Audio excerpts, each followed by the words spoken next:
ನಮಸ್ಕಾರ ಸ್ನೇಹಿತರೆ. ಗೃಹಲಕ್ಷ್ಮಿ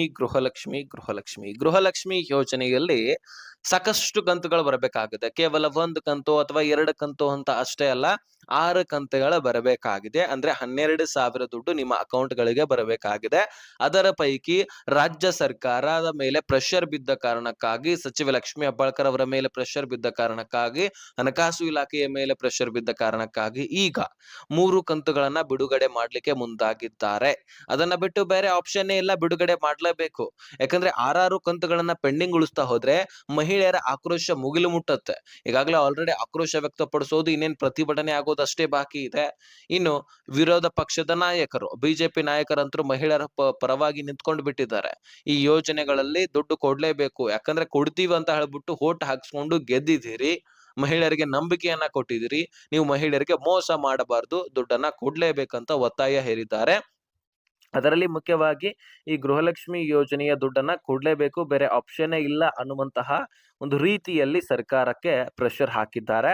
ಮೊನ್ನೆ ತಾನೇ ನಿಮಗ್ ಗೊತ್ತಿದೆ, ಹೋದ ನವೆಂಬರ್ ತಿಂಗಳಿನಲ್ಲಿ ಚಳಿಗಾಲದ ಅಧಿವೇಶನದಲ್ಲಿ ಸಾಕಷ್ಟು ಚರ್ಚೆ ಆಗತ್ತೆ. ಗೃಹಲಕ್ಷ್ಮಿ ಯೋಜನೆಯ 2 ಕಂತುಗಳನ್ನ ನೀವು ಕೊಟ್ಟಿಲ್ಲ, 5,000 ಕೋಟಿ ಹಣವನ್ನ ನೀವು ಯೂಸ್ ಮಾಡ್ಕೊಂಡಿದ್ದೀರಿ, ಮಹಿಳೆಯರಿಗೆ ಕೊಡಲಿಲ್ಲ, ಅದನ್ನ ನುಂಗಾಕಿದಿರಿ, ನೀವು ನುಂಗಾಕಿದ್ರ ಅಥವಾ ನಿಮ್ಮ ಸರ್ಕಾರ ನುಂಗಾಕ್ತಾ ಅಂತ ಪ್ರಶ್ನೆಯನ್ನ ಸಚಿವೆ ಲಕ್ಷ್ಮಿ ಹೆಬ್ಬಾಳ್ಕರ್ ಅವರಿಗೆ ಬಿಜೆಪಿ ನಾಯಕರು ಮಾಡ್ತಾರೆ. ಯಾಕಂದ್ರೆ ಈ ಗೃಹಲಕ್ಷ್ಮಿ ದುಡ್ಡು ಏನಿದೆಯಲ್ಲ, ಅದರಲ್ಲಿ ಹೋದ ವರ್ಷದ 2025ರ ಪ್ರಾರಂಭದಲ್ಲಿ ಫೆಬ್ರವರಿ ಮಾರ್ಚ್ ತಿಂಗಳ ಹಣವನ್ನ ಕೊಟ್ಟಿರ್ಲಿಲ್ಲ ಅಂತ ಈ ಹಿಂದಿನ ವಿಡಿಯೋಸ್ಗಳಲ್ಲಿ ತಿಳಿಸಿದ್ದೀನಿ ನಿಮ್ಗೆ. ಹಾಗಾಗಿ ಆ 2 ತಿಂಗಳ ಹಣವನ್ನ ಕೊಡ್ಲೇಬೇಕು ಅನ್ನುವಂತಹ ಒತ್ತಾಯ ಕೂಡ ಇದೆ. ಆ 2 ತಿಂಗಳ ಜೊತೆಗೇನೆ ಹೋದ ವರ್ಷದ ಎಂಡ್ ನಲ್ಲಿ ನವೆಂಬರ್ 26ನೇ ಕಂತಿನ ಹಣ ಈಗ ಜಮಾ ಆಗ್ತಾ ಇದೆ, ಅದನ್ನು ಕೂಡ ಕ್ಲಿಯರ್ ಆಗಿ ಕೊಡಬೇಕು. ಜೊತೆಗೆ 27 ಡಿಸೆಂಬರ್ ತಿಂಗಳ ಹಣ ಅದನ್ನು ಕೂಡ ಕೊಡಬೇಕು. ಹೀಗಾಗಿ ಹೋದ ವರ್ಷದಲ್ಲೇನೆ 4 ಕಂತುಗಳನ್ನ ಪೆಂಡಿಂಗ್ ಉಳಿಸಿದ್ರಿ. ಹಾಗಾದ್ರೆ ಅಷ್ಟು ದುಡ್ಡನ್ನ ಯಾಕೆ ಪೆಂಡಿಂಗ್ ಉಳಿಸೋದು? ನೀವು ಪ್ರತಿ ತಿಂಗಳು ಕೂಡ ಕೊಡ್ತೀನಿ ಅಂತ ಹೇಳಿದ್ರಿ, ಕೊಡೋದಿಲ್ಲ ಅಂತ ಹೇಳೋದಾದ್ರೆ, ದುಡ್ಡಿಲ್ಲ ಅಂತ ಅನ್ನೋದಾದ್ರೆ ಹೇಳ್ಬಿಡಿ, ನಮ್ಮ ಹತ್ರ ದುಡ್ಡಿಲ್ಲ, ನಮ್ಗೆ ಕೊಡ್ಲಿಕ್ಕೆ ಆಗೋದಿಲ್ಲ ಅಂತ ಹೇಳಿದ್ರೆ ನಾವು ಕೇಳೋದನ್ನೇ ಬಿಟ್ಬಿಡ್ತೀವಿ. ಆದ್ರೆ ಮಹಿಳೆಯರಿಗೆ ಭರವಸೆಯನ್ನ ತೋರಿಸೋದು, ಕೊಡ್ತೀವಂತ ಹೇಳೋದು, ಮತ್ತೆ ಯಾಮಾರ್ಸೋದು, ಇದನ್ನ ಮಾಡಬೇಡಿ ಅಂತ ಒತ್ತಾಯ ಮಾಡಿದ್ದಾರೆ. ಹೀಗಾಗಿ ಸರ್ಕಾರ ಇದಕ್ಕೆ ಮಣಿಲೇಬೇಕಾಗಿದೆ. ಮಹಿಳೆಯರ ಆಕ್ರೋಶವು ಕೂಡ ಇದರ ಮೇರೆಗೆ ವ್ಯಕ್ತಪಡಿಸಿದ್ರು. ಹೀಗಾಗಿ ಸರ್ಕಾರ ಎಲ್ಲಿಂದನಾದ್ರೂ ದುಡ್ಡು ಕೊಡ್ಲೇಬೇಕು. ಅದರಲ್ಲಿ ಈಗ ಬಜೆಟ್ ಮಂಡನೆಯಲ್ಲಂತೂ ಗೃಹಲಕ್ಷ್ಮಿಯರಿಗೆ ಯಾವುದೇ ದುಡ್ಡಿನ ಕೊರತೆ ಇಲ್ಲ ಅನ್ನುವ ಹಾಗೆ ತೋರಿಸ್ಕೊಂಡಿದ್ದಾರೆ. ಆದ್ರೆ ಮುಖ್ಯವಾಗಿ ಇಲ್ಲಿ ಗೃಹಲಕ್ಷ್ಮಿಗೆ ಎಷ್ಟು ದುಡ್ಡು ಬೇಕೋ ಅಷ್ಟು ದುಡ್ಡಂತೂ ಮೀಸಲಿಟ್ಟಿದ್ದಾರೆ. ಅಂದ್ರೆ ಒಂದಲ್ಲ ಎರಡಲ್ಲ, 28,608 ಕೋಟಿಯಷ್ಟು ದುಡ್ಡನ್ನ ಗೃಹಲಕ್ಷ್ಮಿ ಯೋಜನೆಗೋಸ್ಕರನೇ ಮೀಸಲಿಡಲಾಗಿದೆ. ಹೋದ ವರ್ಷದ 2025ರ ಮಾರ್ಚ್ ನಲ್ಲಿ ಬಜೆಟ್ ಮಂಡನೆ ಆಯಿತು. ಆ ಬಜೆಟ್ ನಲ್ಲಿ 50,000 ಕೋಟಿ ಹಣವನ್ನ ಗ್ಯಾರಂಟಿ ಯೋಜನೆಗಳಿಗೋಸ್ಕರ ಮೀಸಲಿಟ್ರು. ಆದ್ರೆ ಆ ಒಂದು ಗ್ಯಾರಂಟಿ ಯೋಜನೆಗಳಲ್ಲಿ 50,000 ಕೋಟಿ ಹಣದಲ್ಲಿ 30,000 ಕೋಟಿ ಹಣ ಬರೀ ಗೃಹಲಕ್ಷ್ಮಿ ಯೋಜನೆಗೋಸ್ಕರನೇ ಬೇಕಾಗತ್ತೆ. ಇನ್ನು ಉಳಿದಂತದ್ದು ಅನ್ನಭಾಗ್ಯ, ಶಕ್ತಿ ಯೋಜನೆ, ಅದೇ ರೀತಿಯಾಗಿ ಗೃಹಜ್ಯೋತಿ ಯೋಜನೆಗೋಸ್ಕರ ದುಡ್ಡು ಎಲ್ಲಿಂದ ತರ್ತಾರೆ? ಇನ್ನು ಯುವ ನಿಧಿ ಅಂತೂ ಪ್ರಾರಂಭವಾಗಿಲ್ಲ ಅಂತ ಅನ್ಕೊಳ್ಬಹುದು. ಸೊ ಹೀಗಾಗಿ ಸರ್ಕಾರಕ್ಕೆ ಒತ್ತಡ ಇತ್ತು. ಆದ್ರೆ ಈ ವರ್ಷ ಗೃಹಲಕ್ಷ್ಮಿ ಯೋಜನೆಗೋಸ್ಕರ 28,608 ಕೋಟಿಯಷ್ಟು ದುಡ್ಡನ್ನ ಮೀಸಲಿಡಲಾಗಿದೆ. ಹೀಗಾಗಿ ಇಷ್ಟು ದುಡ್ಡು ಈ ಗೃಹಲಕ್ಷ್ಮಿ ಯೋಜನೆಗೆ ಸಾಲತ್ತೆ. ಅಂದ್ರೆ ವರ್ಷಕ್ಕೆ 30,000 ಕೋಟಿ ಹಣ ಬೇಕು. ಒಂದು ಕಂತಿಗೆ 2,500 ಕೋಟಿ ಸಮಥಿಂಗ್ ಬೇಕಾಗತ್ತೆ. 4 ಕಂತುಗಳಿಗೆ 10,000 ಕೋಟಿ ಹಣ ಬೇಕು. ಇದನ್ನ 8 ಕಂತುಗಳಿಗೆ 20,000 ಕೋಟಿ ಹಣ ಬೇಕು. ಅದೇ ರೀತಿಯಾಗಿ 12 ಕಂತುಗಳನ್ನ ವಾರ್ಷಿಕವಾಗಿ ನಾವು ಪಡ್ಕೊಳ್ತೀವಿ. ಹೀಗಾಗಿ 30,000 ಕೋಟಿ ಹಣ ಬೇಕು.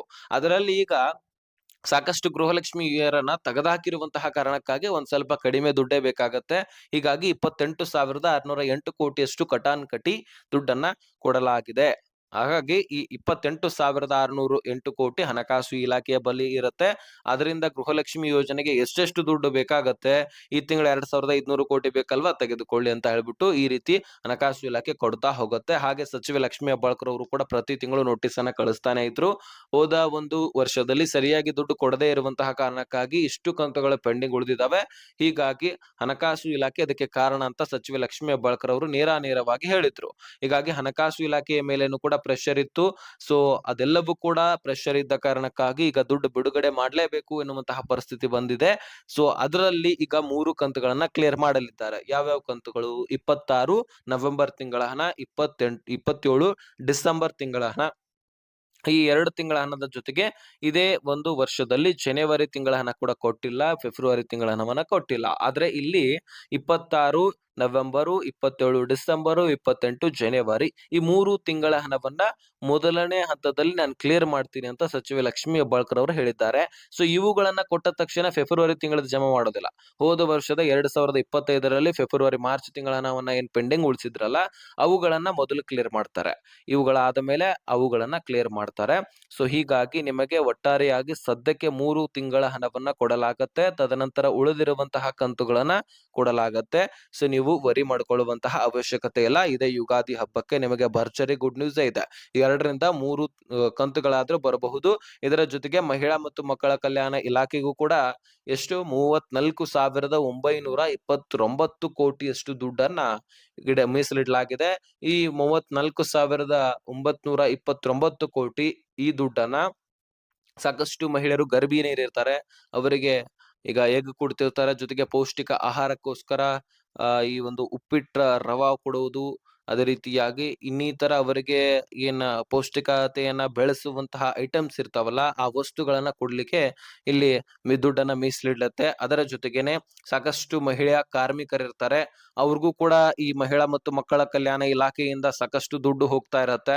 ಸೊ ಮೊದಲ 2 ಮಕ್ಕಳಿಗೆ 70,000ದಂತೆ ಡೆಲಿವರಿ ಟೈಮ್‌ದಲ್ಲಿ ದುಡ್ಡು ಹೋಗುವಂತದ್ದು.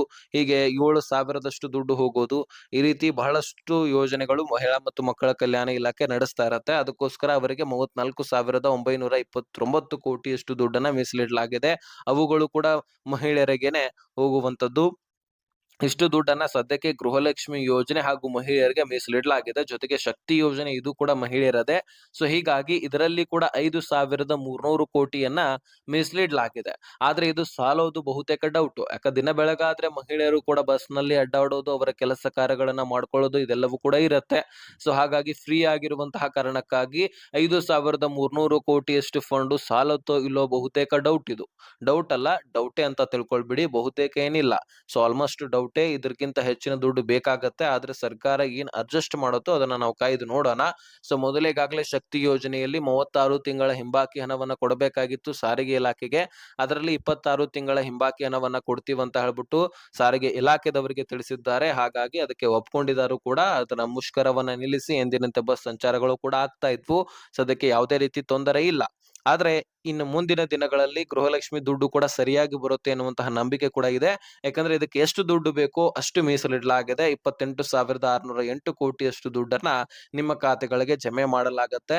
ಇನ್ನು ನಿಮ್ಮ ಖಾತೆಗಳಿಗೆ ದುಡ್ಡು ಬರ್ಲಿಲ್ಲ ಅಂದ್ರೆ ನಿಮ್ಮ ಅಕೌಂಟ್‌ಗಳನ್ನ ಸರಿಯಾಗಿದೆ ಇಲ್ವೋ ಚೆಕ್ ಮಾಡ್ಕೊಳ್ಳಿ. ಸೊ ಮತ್ತೆ ಇನ್ನಿತರ KYCಗಳನ್ನ ಮಾಡಿಸ್ಕೊಂಡಿದ್ದೀರಲ್ವಾ ಅದನ್ನ ಚೆಕ್ ಮಾಡ್ಕೊಳ್ಳಿ. ಏನೇ ಪ್ರಶ್ನೆಗಳಿದ್ರು ಡಿಸ್ಕ್ರಿಪ್ಷನ್ ಅಲ್ಲಿ ಇನ್‌ಸ್ಟಾಗ್ರಾಮ್ ಲಿಂಕ್ ಇರುತ್ತೆ, ಅಲ್ಲಿಂದ ಮೆಸೇಜ್ ಮಾಡಿ. ಯಾಕಂದ್ರೆ ಈಗ ಸಾಕಷ್ಟು ದುಡ್ಡುಗಳು ಬರ್ತದೆ, ಅದನ್ನ ಪಡ್ಕೊಳ್ಬೇಕು ಎನ್ನುವಂತಹ ಆಶಯ ನಮ್ದು ಕೂಡ ಇರುತ್ತೆ. ಹಾಗಾಗಿ ತಿಳಿಸ್ಕೊಟ್ಟಿದೀವಿ. ಈ ವಿಷಯವನ್ನ ಎಲ್ಲ ಗೃಹಲಕ್ಷ್ಮಿಯರಿಗೆ ಶೇರ್ ಮಾಡಿ. ವಿಡಿಯೋ ನೋಡಿದ್ದಕ್ಕೆ ಧನ್ಯವಾದ. ಹಾಗೆ ಸಬ್ಸ್ಕ್ರೈಬ್ ಮಾಡ್ಕೊಳ್ಳಿ.